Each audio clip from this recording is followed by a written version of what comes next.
Mga housewife, magsabaw ko. Kuha tag talbos. Talbos na ko diri Dugay kay na ko ni ipaabot. Last year pag uning kamutihan ni nga magaduda ko og mamatay na, pero wa man day mamatay ga.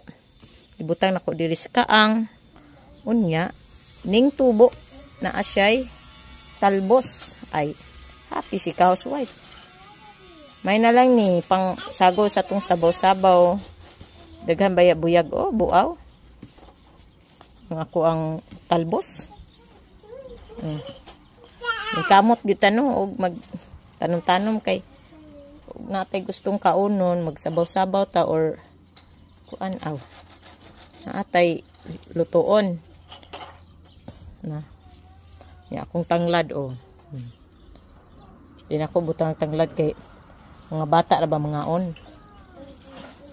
basi lahian sila sa lasa.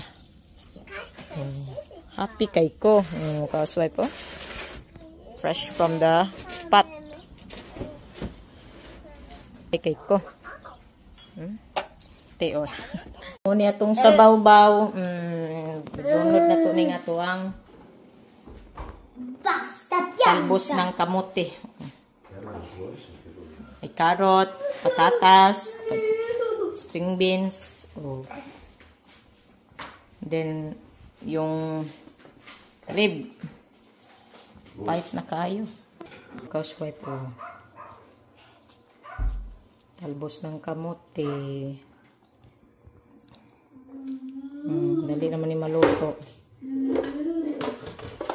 I-off na.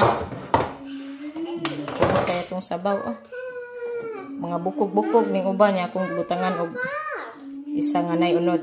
Ano kasi ito mag-housewife? Oven na ribs ba? Nagay ay ang sarap ng sabaw galing sa i-oven mo una yung rib. Kaya igawin mong sabaw ay nako, sarap. Hindi na kailangan ng oil na. Grabe lasang lasa. Yan ang kanilang lunch, ang aming lunch pala.